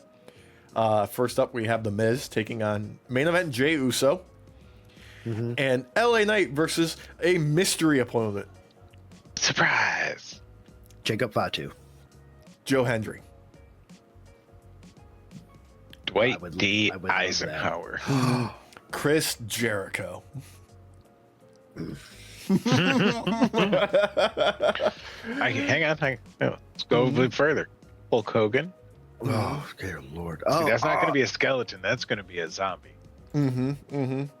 Damn it. I was going to say, it's just a corpse. Yeah, just a revenant. No, it's just a corpse. They dug him up. Yep, just pumped him full of American beer and away he goes. It'll be like a Weekend at Bernie's him. Where he's just bouncing around the ring and ends up pinning me. It'd be like the second one where we've got the Jamaican music playing, get some steel drums, and he'll start moving on his own. Yeah. Oh my god. Oh, dude. I would like love that. that. Oh god. All right. And then we find out that he actually is alive because he's a lich. No, we do the Futurama, and he's just a head in a jar. Why didn't he at least ask for that to happen to his head so he could hope that he got brought back somehow one day? It might have. I don't have all the details of his final resting. He could be frozen right next to Walt for all I know. Yep, right in between Nixon. God, imagine having Nixon actually as your like head fucking shelf buddy. I would hate that. Oh, he would love it though. He would. Yeah, they'd be best friends. Yeah, we need to get him an Agnew though.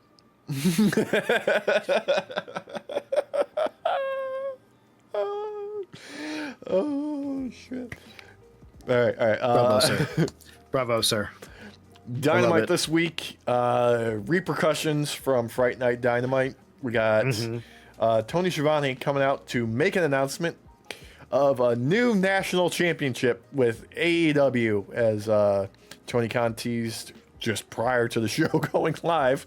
But before he can get the announcement out, he is interrupted by the Ops, Samoa Joe, Powerhouse Hobbs, and Shibata. Yep.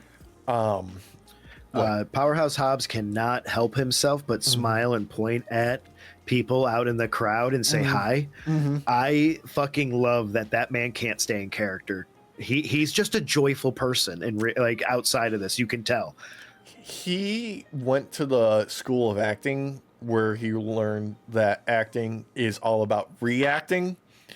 Because when he did that, was it San Antonio they were in, and Samoa Joe was talking about how there's all these fat women here to keep him entertained, and he was just miming holding up giant asses in the ring and falling over because they're too heavy for him. Like, dude, Powerhouse Hobbs he's rapidly becoming one of my favorites. Like, I've always really enjoyed his work, but he's becoming more and more one of my favorites.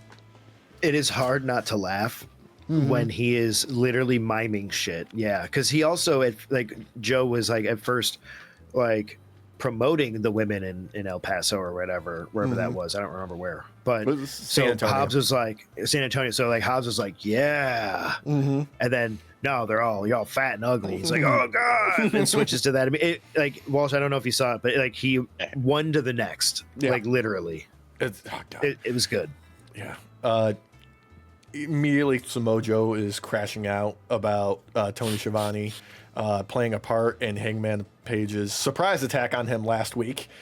And he is prevented from completely destroying Tony Schiavone because Hangman Page comes out there with Eddie Kingston and Hook to back him up. And it was already announced that they would be facing off in the main event, but Hook kind of goads Samoa Joe into putting the titles on the line for it. So nice little touch there. I kind of like the idea of there being okay, no, the main event was already set up. We're just adding more stakes to it in the beginning of the show. I gotta say, Hook is a lot more comfortable speaking now than he has ever been. It's a lot nicer. Yeah, remind me to talk more about him when we get to the actual main event. Because the first match in the card, we got Orange Cassidy taking on Claudio Castagnoli in the first of 3 of the men's matches for Blood and Guts to get the advantage. And just, Jesus fucking Christ, man. This was a fucking barn burner. Just, Jesus. I was on, the edge for the entire fucking match, dude. I assumed Orange Cassidy you'd want Orange Cassidy to get the win right off the bat because they're building him back up, but it's fucking Claudio, and he is just fucking insane. Oh, I mean, Claudio was catching him midair and was strong enough to not let Orange Cassidy use his momentum to like pull off a Hurricanrana or a smash DDT or something. Like he would just catch him and hold him there. Yeah. In the mid swing. I love that like 3-minute ordeal of Orange Cassidy fighting just to be able to put his hands in his pockets. And Castagnoli trying to stop him over and over and over again. Fucking hilarious. While he gets him smashed down on the fucking mat, like he literally picks him up and whips him up down on the mat, and Orange Cassidy's laying face first, and he goes, huh, and puts his hands up, and then goes to put him in his pockets, and as soon as they hit, Castagnoli picks him up by his fucking pants, and he's spinning him by his pants. There was a moment where OC was doing like a rear naked choke on him, and he just started spinning in circles to get him to let go. And then he transitioned it into like a giant swing by grabbing him by the fucking ankles. These two work really well together in that giant cruiser kind of matchup. Yeah. This was very much an antics kind of match, just chock full of technical wrestling that you wouldn't fully expect to just see. Well, you would if you know who they are, but if just first glance, you might not know. I fucking love this match, dude. This was a banger of a match. Dude, Claudio is the best base in all of wrestling. Like, you can put him up against any high flyer, and he is just the perfect opponent for them because he can just... Oh, you want to do that? I can make that happen. Yeah. Yeah. He picked up, was it this match or was it last week? Picking him up and walking around the ring and then up the steps and then into the ring and threw him. Oh, it was this match, right? It was this match, yeah. He had him in a vertical suplex from the outside, walked around the ring, walked up the stairs, and just launched him inside the mat. God, it was insane. Just held him in that position forever. Forever. God, he's so fucking good. Anyway, surprise, surprise, Claudio gets the win. So first of the Advantage Series goes to the Death Riders. After the match, there was a backstage segment with Don Callis and Kyle Fletcher and Mark Briscoe, where essentially Mark Briscoe is calling out Kyle getting the win over their previous match by kicking him in the balls, saying, "You don't want to win that way, Kyle. I know Don already gave me the answer about a rematch and saying no, but I want to hear it from you. Why don't you want to have, like, I don't know, let's say a no disqualification match between the two of us at Full Gear, and, you know, then we can, you know, finally put it at rest." You know, Kyle, being the sick motherfucker that he is chomping at the bit for a no DQ match because he's a sick fuck. But Don Callis interrupts and goes, "Look, that's all fine and good. I want Kyle to be happy. He's happy with this. But Daddy needs a taste, okay? I need to get something out of this." Mark Briscoe, being Mark Briscoe, is like, "Okay, well, what do you want? You want title versus career? You want me out of the game entirely?" Don Callis is like, "No, I love Mark Briscoe, the wrestler. If you win, yeah, TNT championship. But if Kyle wins, you join the Don Callis family." And I fucking love this because I love Mark Briscoe. I, of course, want Mark Briscoe to win. But I love the idea of Mark Briscoe being in the Don Callis family even fucking more. I also love that idea, mainly because I feel like we're going to get a darker Briscoe, a more bloody Briscoe, despite him maybe not wanting to be. I know. And it's going to be very much like a servant and master kind of deal. Yeah, it's indentured servitude, absolutely. And I totally want Don Callis to be like walking up with like one of those like suit hangers and like the zip up things and be like, "Look, Don Callis family, we wear suits. Here's your suit. I bought it for you." And Mark Briscoe puts up a bit of a like I don't really know if a suit's my speed. And he's like, "No, just fucking put it on." And then we return to it later in the show, and he walks in and he's taking the suit and he's like cut the sleeves off and he's turned the pants into shorts. I would love it. I was thinking the same exact thing. I was thinking the back of the suit would be embroidered with Don Callis's bitch.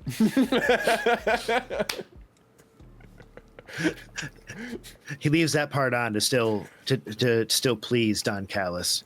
Oh God! I also heard a fantastic take on this too. For it, if Mark Briscoe joins the family, is like they do like one of those like off-site segments where they're at Mark Briscoe's family farm with his dozen kids. He's like, oh, I can't make the show. I got nobody to watch all my kids. And Don Callis rolls up with the Don Callis family, and each one of them has a kid. Like, they're like, one of them's holding like the babies. The other ones like have them each in their hand and stuff, and they have to babysit so Mark can go do his match. There's enough of them to actually fucking do it. I love that. Oh my god. Everybody pick a kid. But then we cut every once in a while in the match. We cut back to the farm, and they can't handle the kids. They're too crazy. They're too much like Mark. Like all of them are tied to a tree with the kids chanting around them. God, like, oh Jesus! Don Callis has a chair over his head. Yeah, Rocky Romero's like trying to like get the kids together, like, and he's on like the porch, and one of them just hits like a DDT off of like a swing set onto him. One of them suicide dives through the fucking window of the porch. Oh god, that'd be so fucking awesome. He hits a bunch of tacks that are on the ground. No, Legos. They're kids. Yeah. Oh yeah, absolutely. Oh god, I would love that. There's too many good options for it not to happen. And that's what makes me upset, because I want Mark to lose, and I usually want him to win. I want him to have a title, but this is too good to pass up. I know. And it also makes me think, like, what if Mark Briscoe ends up being enough of that wedge now to force those cracks to happen, like, and force the break? Like, now that he's in there, he's like, well, fuck it, I'm going to cause chaos. And he's like, Takeshita, bro, you're being fucked here. Like, let's get out of this. Yeah, Don't you want cut off sleeves? Yes, he does.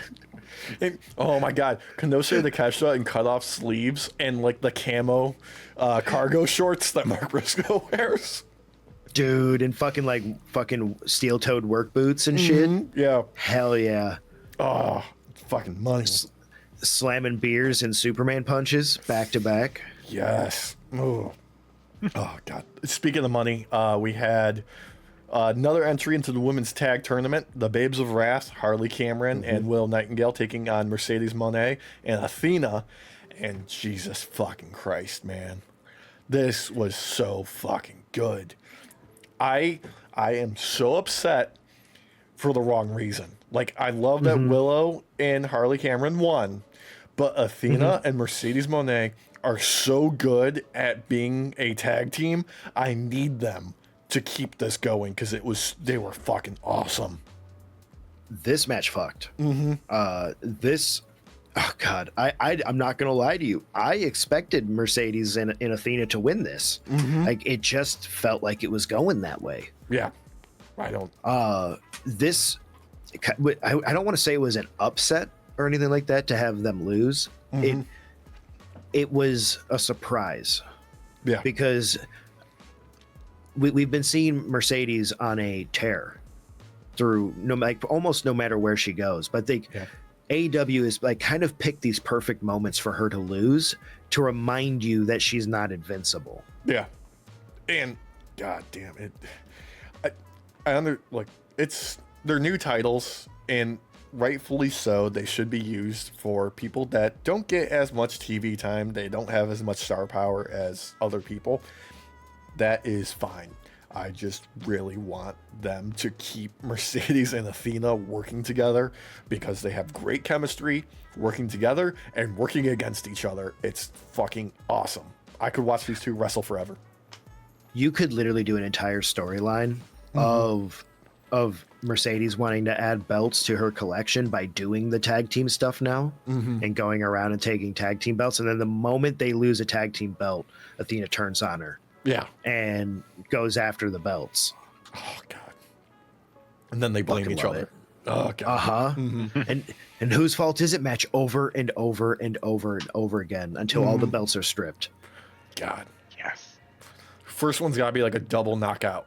Like, they knock each other out completely. And it's just like, there was an insane fucking move where like Athena picked up Mercedes for a gory bomb, and it was so goddamn smooth. I had to rewind it 3 times just to appreciate it. This match kind of made me remember why Harley Cameron is where she is right now. Like top of the game. Like she looked amazing out there. Yeah. She kind of fills that spot for me in AEW that Chelsea Green fits. See, I would. Where? Oh, go ahead. I was gonna say, like, she's on that like Maxine Dupree like workhorse run where like she is just building up her time like in the ring and just getting better and better every time. Like, I think both of them I would put down for most improved this year. So it's the same conclusion that I have for Chelsea. It was more of like you're forced to take her more seriously now. Yeah. You don't have a choice. Like she's a good wrestler now, and she's been the last like 8 matches she's done have been fucking A tier. Yeah. So God. And how about when they made their entrance and Harley's like in the ring, like mugging to the hard camera, and you can just see Mercedes behind her just staring daggers through her fucking head because she's still pissed off about the puppet shit. About the puppet shit. I love it though. The puppet shit worked for me, man. I'm not gonna lie, because like again, she kind of filled that Chelsea Green role where she was like, I could be comedic, but I can fucking put on a banger of a match. And yeah, you're like, I love it. I love it. There was some shenanigans with Billy Starks, but Chris Statlander took her out completely and ran off Mercedes. And then, Harley gets the win. So that could set up Harley versus Athena in the future because she got the win and stuff like that. Good choice for Chris Statlander being a smart babyface and preventing cheating from happening and all that good shit, and always being a thorn in Mercedes' side. Keep building that up in like the small ways, Again, the ladies, they just know how to put on a show and they know how to tell a story. Yeah. AEW has been on fire with the ladies division. Yeah. This year has been miraculous, like a rehabilitation entirely for their entire division. Oh, it's so good. I love almost every storyline coming out of the women's division right now. Yeah. Anyway, and Statlander being the champ right now, I feel like if there's someone that could take a belt off of Mercedes and kind of start that fall, Statlander's someone you would expect to do it. Yeah. Although I think their Full Gear match is just for the women's AEW championship. The TBS title or any of the other titles aren't on the line. So we'll see. I think you're right. But that could change. Like she, like belt for belt. Yeah. Speaking of belts, we got Tony Schiavone finally back in the ring again to make official for the new national championship belt. Crowning champion, first one, inaugural, will be determined at Full Gear with a Casino Gauntlet match. Yep. I'm excited for this. Fuck yes, I love a Casino Gauntlet match. And this announcement brings out the Hurt Syndicate. MVP, Bobby Lashley, Shelton Benjamin walk into the ring. First double checking that it's actually Tony Schiavone and not Hangman in disguise again. Then making it known that Bobby and Shelton are going to be the first 2 people declaring that they will be in the Casino Gauntlet match. Rightfully so. Get some gold on Shelton Benjamin, please.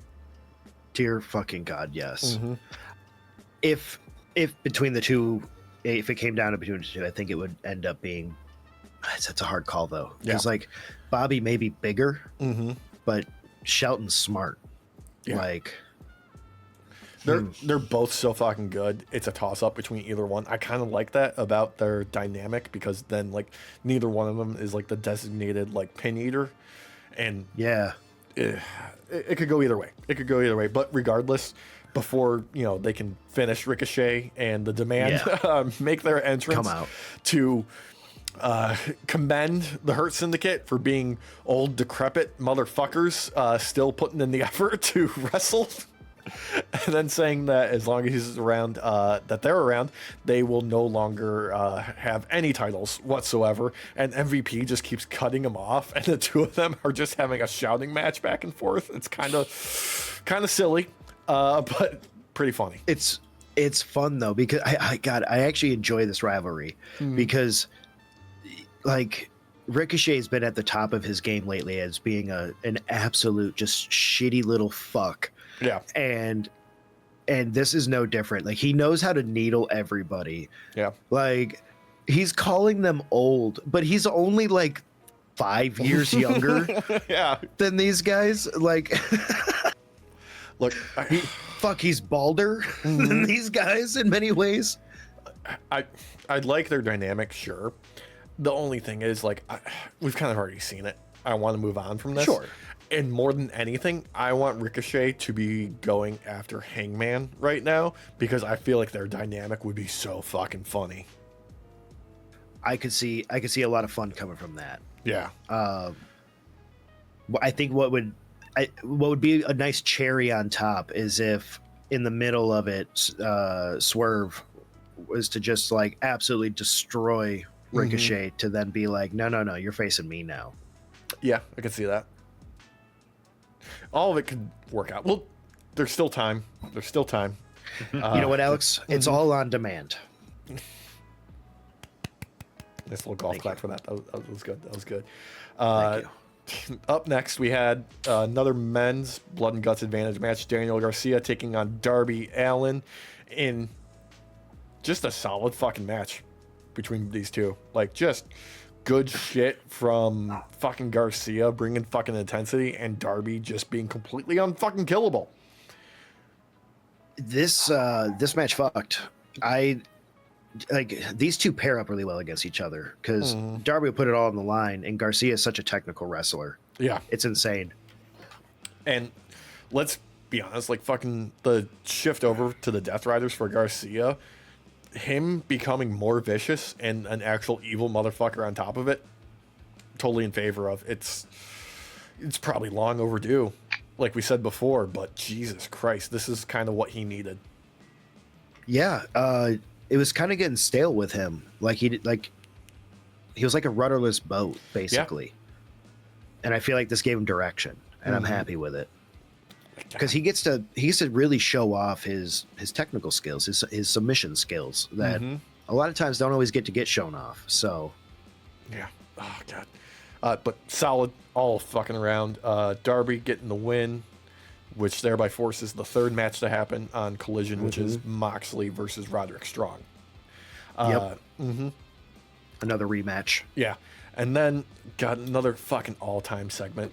We get FTR coming out, making their entrance to the ring because they're facing Bandito or Brodito at Full Gear for the tag titles, and they are calling them out like, hey guys, let's do this face to face. Dax even goes to the effort of getting in between the ropes and kind of opening them up for him, and Brodito's music hits, but no Brodito. Cameras go backstage, and Renee is catching up with Stokely, who is outside the door for Brodito, and he's like, "Yeah, I don't know what's going on. I think they don't want to come out of their locker room." And you hear the pounding on the door. He goes, "Anyway, I'm watching The Wire on HBO Max. It's a great show. You want to join me?" And then cut back to FTR in the ring with me and like, well, I guess Brodito's not coming out here, but just as well, we have Bandito's family here. His grandmother and Hi Data making his entrance. Kitty. And Dax being just the best fucking prick in this fucking moment with his choppy fucking Spanish, his, almost Spanglish actually I would say, because it was Spanglish. It was so fucking poorly done. Just tearing into this sweetest old woman on the goddamn planet, calling her, celebrating Dia de los Muertos and saying like, you're perfect for that. What are you, 113? Oh my god. Was like, give me a kiss. Yeah. And she's like, wham. The lightest like tap on the fucking lightest face. Tap. Yeah. Oh god. I looked at Christina and I was like, oh no. Oh no. Yeah. This is gonna go bad. And it didn't. Like it was like that. They were on that line of going too far with her, and they never crossed it. Yeah, it was just the right amount. And meanwhile, the whole time Gravity, Bandito's brother, is just sitting there looking like a chump, and then they lift him up and bring him into the ring and start putting the beat down. Cameras cut back, and Brody just fucking punches a hole through the door and grabs Stoke, and then they chase him out to the ring, and then there's a fucking beat down, and fucking schmoz, and it's just fucking, it's good shit. Just good shit. It was a great time. Great time. Oh god. goddamn, I would have also loved if they had like all of a sudden fucking Bandito was in his grandmother's clothes. So when Dax turns back around, he's right there and he's wham. He's wearing a Bandito mask on top of his Bandito mask. Yes. Oh, yes. Yeah. And it's just a slightly longer mask, so it just covers it up so you can't see the one underneath. Yeah. Do this thing fucking playbook. I love it. Oh, God. Next up is the women's next Blood and Guts Advantage match. Megan Bayne versus Mina Shirakawa, who was replacing somebody. And I think she was replacing Queen Aminata, who got injured on her last match. I think it was, unfortunately. But coming in, putting in a shift with Tony Storm on commentary, being the fucking best. Oh, God. Yeah. Asking Excalibur why doesn't he come and do commentary for one of her orgies, and then asking Bryan Danielson, hey, what cologne is that? I didn't know they made hemp cologne. Walsh, I knew you would like that. Yeah. It wasn't patchouli. Nope. Okay, so I was eating ramen while we watched this, and I damn near spit out my ramen when she asked, why don't you come and commentate at one of my orgies? This lady, you give her a goddamn microphone and you are going to get some goddamn gold. Yeah. That is still somehow TV friendly enough to be said. I know. I don't know how. She walks that line, referring to Mina as her wife, and the commentary team congratulating her, like, "Oh, I didn't know you guys got married. That's great." God. And then the fucking perfect moment, because during the heat of the match, Marina Shafir shows up and just grabs Tony from behind and just starts choking her out, and she's just gagging and grasping for air, be like, Tony Schiavone, help me with the fucking headset still on. Distracts Mina and causes Megan Bayne to get that fucking sick ass running Liger bomb and get the win. And then, all the women fucking rush the fucking ring because the Sisters of Sin run out there that cause fucking shenanigans. Baby faces come out there to even out the odds, capping it off with Mercedes running to the ring, looking at everybody involved, thinking better of it, turning around only to run directly into Statlander, who just lays her out. God damn it. The women's division, like, structured chaos. I fucking love it. Yeah.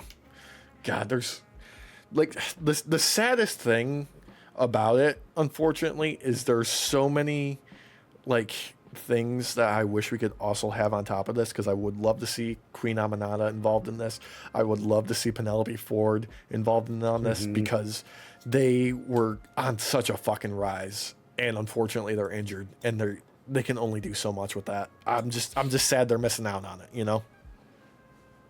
They need to do what Briscoe does when he can't be there and just shoot on their phone from their home. Oh, God. Or what they did with Britt Baker back in the day, and just like be hanging out in a wheelchair and just adding a little bit extra to it. Oh, God. They could have done a whole great thing of her always being at the hospital because she's a doctor and doesn't have time to fucking wrestle. Yeah. Oh, God. Like, sorry, I'm saving lives. Like, you want my belt? Like, fuck you. Okay. Main event time. World Trios Championship. Ops taking on Hangman, Eddie Kingston, and Hook in a solid fucking match with some actually like decent fucking storytelling in it. Main things that are taken away. My God, Powerhouse Hobbs is a star. Put a fucking another belt on him. Put a singles belt on him. Fucking immediately. He looked fucking amazing in this match. Followed that up with the story that they were telling with Hook is an interesting pivot. I'm really fucking excited about it, because initially when they debuted, and for his entire run almost, he's been kind of like this stoic badass, like, I just fucking like squash fools, and now they are like turning it on its head, and he's showing a lot of weakness in the best way, because the overall match ending is Hobbs and Hangman are doing some brawling on the outside before Hobbs just snatches Hangman up and does a world's strongest slam from the stage through a table to take him out for the rest of it. And then Samoa Joe chokes the fuck out of Eddie Kingston and forces him to watch Hobbs put the torture rack on Hook and, just break his already battered back. In a great fucking, like, just, no, we're pieces of shit and you're going to have to deal with it.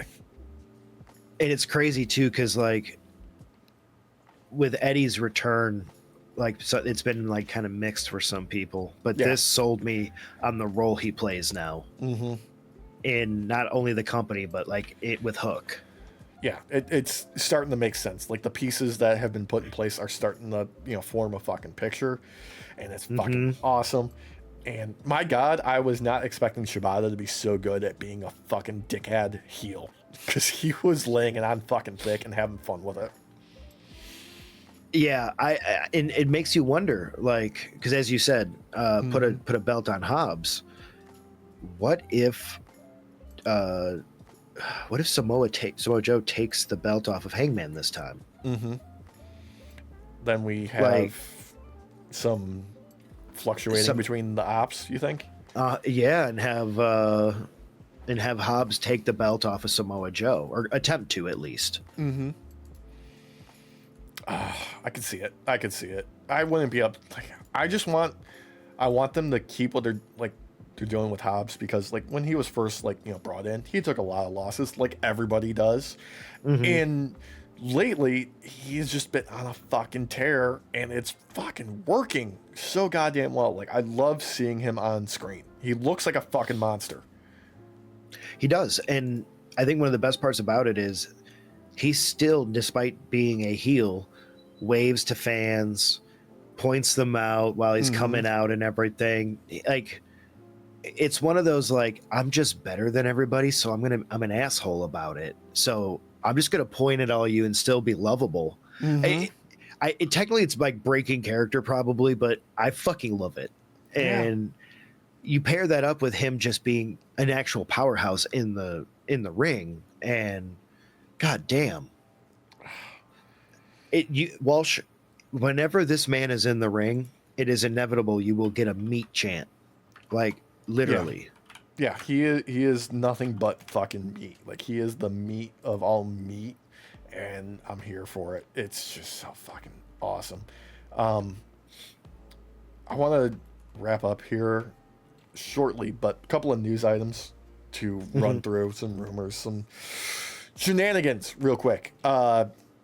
Formerly known as Ridge Holland, Luke Menzies was released from his contract. There was all that shenanigans with him being injured and on the shelf, and his contract being not renewed and it expiring while he's still injured, unable to work.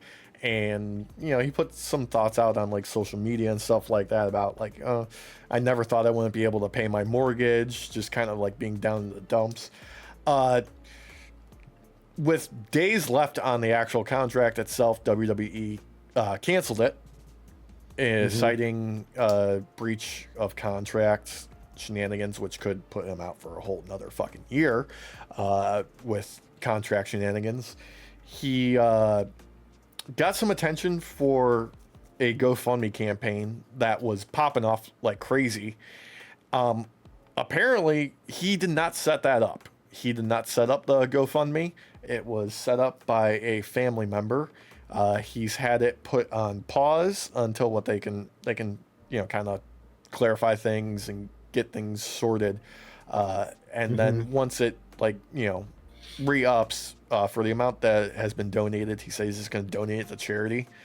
He never intended for people to just be giving him money like that. We'll see. It's kind of strange. I'm not sure what the actual thing is there, but he's just trying to make it right, it seems like. I guess which is smart. Yeah, he just didn't want a handout, I guess is what it seems like. But a lot of wrestlers, Jackson's, I think it was Nick Jackson, probably, Chelsea Green, Mercedes money, I think, or some of the names that had dropped like $1,000 or $2,000 in there themselves. Oh wow. Okay. Yeah. But, dude's still trying to figure things out, unfortunately. That sucks. Yeah. Well, WWE is such a piece of shit. Yeah.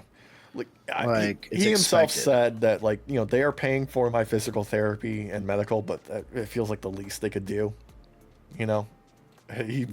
He put his body in line. He got injured doing an extra show for another company at their behest. It's kind of shitty for them to, just put him on the shelf and then, axe him.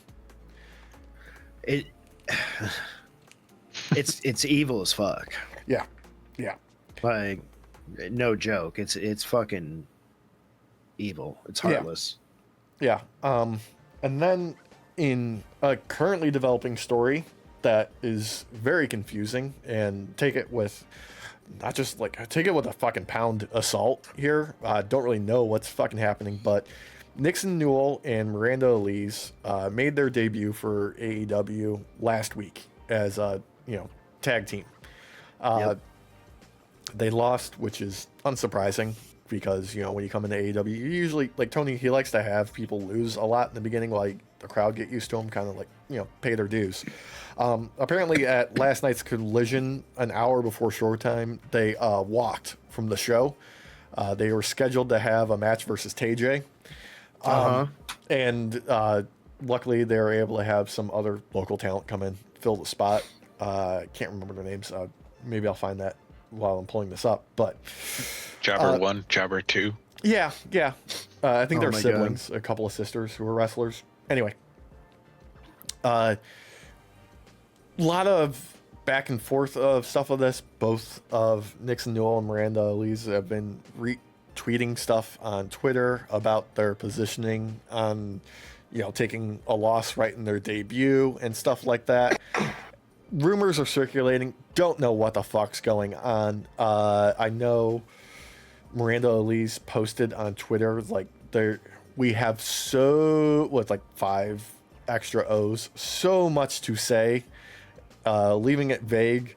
Dirt sheets are reporting that they didn't have a problem with losing. They just didn't like that they were going to have a short match.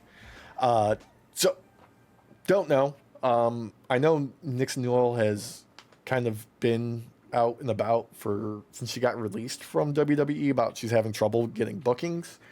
Don't know. This could be fucking anything. But it's strange because I'm like, you weren't really that used too much in WWE when you were there, so you shouldn't really have too much of an ego. I don't understand why you would just walk. It's confusing. It's very fucking confusing. Could this be a work? I'm not sure. It could be, but it'd be a real fucking dumb one because the general sentiment around, at least the internet that I've seen as far as reactions go, is the fuck are you doing? You're not gonna get a good reaction from people if you're not willing to at least everybody fucking takes losses. It's just part of the job. You go out there, you're getting paid to do a job. You're not even under contract if you're upset about your time getting short, you need to go out there and put in a fucking match to show them why you need more time, Yeah. You got to earn it. For our 2K series, Axiom refused to take bumps for any of us. Refused. But you know what he did? He still put in the work. Yeah. He'd get those count outs. He did. You're like, you know what, ref? I'll let you hit 10 this time. Yeah. Very strange story, still developing. I will say that one of the Outrunners, Truth Magnum, posted, I think this was on Blue Sky, earlier this morning. Let me look at the day. Early afternoon today. Turbo and I almost walked out last night when there was no Caesar salad and catering. Just making light of the whole thing because he doesn't take things seriously. I found no bunny marshmallow or marshmallow bunnies, no peeps to be had. I know it's off season, but that's my demand is the purple ones. I asked for homemade Rice Krispie treats, and they were the store-bought prepackaged ones, and those are garbage. I like it made with vegan marshmallows. You walk out. I'll open the door for you. Yeah. I need every single rice kernel to be individually popped by an artisan in Milan. They definitely were.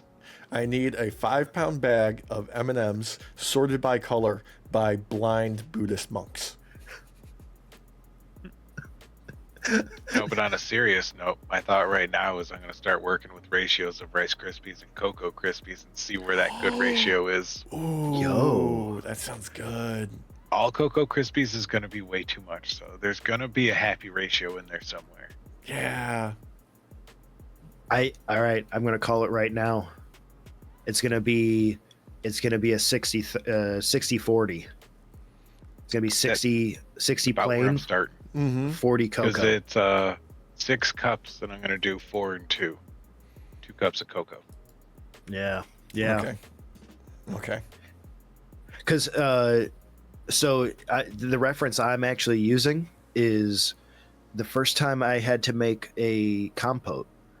That people say it's a 1-to-1 of like 1 cup of fruit to 1 cup of sugar. Fuck that. It depends what fruit you're using. No, it's always use a quarter. Always a quarter of sugar. You get the same thing happens. Same thing. Yep. I've never measured. I just sprinkle. So every time I've made compote, whatever it calls for sugar wise, I use a quarter of that, and it makes compote. Reminds me, I did a binge of some videos on Markiplier's channel where it was the Markiplier Makes, where it's him and Ethan and Tyler, and they just decide, hey, we're going to make pies. We don't have recipes, and we're giving ourselves 10 minutes to make them. That's not enough time. No, it's not. Okay. 10 minutes to get it in the oven? Yeah. Yeah, like 10 minutes to make the dough, like 5 minutes to make the filling. Oh, that's doable. And then You are not making a decent pie crust. No. Amount of 5, 10. But it's doable. You could technically get some sort of shitty ass pie in the oven in 10 minutes. I mean, because you can make a dough in just a couple minutes. It wouldn't be good, but you can make a simple dough in just a couple minutes. Especially when you don't know what you're doing, though, and you're guessing on the ratios and not measuring anything. Yeah. Flour, strawberry, sugar, oven. Yep. No baking powder. No baking soda. Just in a pan. No egg. Just in a tinfoil pan. Just throws like a whole corn on the cob in there. On a paper plate. With butter. Oh. This is my fine. butter pie. It'll be fine. This is my kerneled butter pie. That won't give you any sort of disease. You'll be fine. You'll just shit it out. I'll try it. Oh, God. I mean, you could make a... you know what? No, yeah. Hold on. You could make a damn good pie in under 10 minutes. I'm telling you right now. All right? You take graham crackers, you crush them up, you mix in a little bit of melted butter with them, right? You put that in the base of your pie tin, and there's your crust, right? You then take cream cheese, powdered sugar, regular sugar, and a little bit of heavy whipping cream, and you mix that together. You throw that into the for the filling. If you have some fruit, you kind of mix on that on top. Boom, bakeless pie. I've got this beat, Derek. Damn you. Pre-made graham cracker crust pie, can of whipped cream. Done.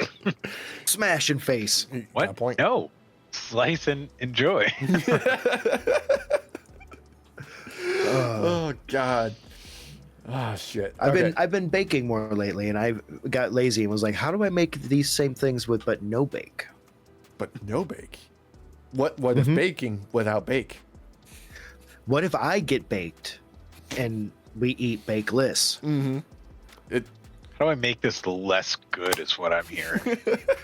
Surprisingly, fucking cheesecake, like bakeless cheesecake, bomb Bullshit. as fuck. No bullshit. No, Bullshit is what You it need that is. crust, Hey, man. I'm not gonna sit here and say it's better than normal cheesecake, boys. I'm not saying that. It's not. Yeah. It's not a competitor. So you're saying to you it. made it worse? No, it's just a different way of making it, and it's still good. By different, do you mean Terrible? less good? In comparison to regular cheesecake, yes, most everything is terrible because cheesecake is like my favorite. Yeah. But I have found a bakeless cheesecake that is kind of nice. I will say, no baked cookies are also really good. Eggless cookie dough that you just fucking eat. Yeah. May I also just say, I will eat cookie dough that has egg in it. Me too. It's just if you Probably don't not- want to it's take the not good. risk. Oh, I'll risk it. It's delicious. If you guys really want, find the Sweet Lorenz cookie dough. That shit's fucking perfect because it comes in this little package that you can reseal, and it's already broken into perfect mouth size fucking bites. Ooh. I'm in. Yeah. It's good shit.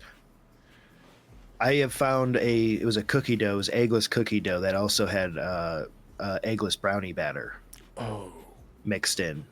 So it was like a swirl, and it was frozen like ice cream, and you just kind of scoop out of it and eat it. I'm getting hungry just talking about it. Oh my Right. god, yeah, same. Oh god, I think we have. I think I might have still some Boston cream donuts in the fucking kitchen. I might have to grab one of those. Anyway, last thing before we go, the best tweet of the fucking week from Mansoor. Dick Cheney is dead and a Muslim is mayor of New York City. We up. And he posted a picture with him and Mustafa Ali wearing a Great Khali First Brown Boy to get it poppin' shirt. Oh, I know. Oh, So oh fucking god, good. I loved it. Yeah. Oh, God. But that's going to do it for us this week. Join us next week for our 2-year anniversary. Remember, like, comment, Yeah. share, subscribe. Do your own engagement. Hit all the buttons. Hit us up online on the socials at nightoffpod everywhere. And join us in the merch store. There's a link in the description below, nightoffpod.threadless.com, where you can get merch like Derek's wearing right now. And I just uploaded new stuff last week. We got like 2 new designs that I'm pretty happy with. Some more stuff. I've got some new assets that I bought from a freelancer dude online to use. Some cool shit because I support artists. That's just what you do. That's a good Hell thing. yeah. Yeah. Anyway, let's wrap it up. Hell yeah. Say goodnight to the folks. Good night, everybody. Buenas noches, night shift. 2 years, 2 years, 2 years. Fucking 2 years. That's crazy. I know. That's crazy. These people have watched me bald over time. I mean, you were bald to start, really, when we got this going. Yeah, but I've lost like at least 12 hairs since then. That's like 20% of the hairs you had left. That's like 80. It's like all of them. It is.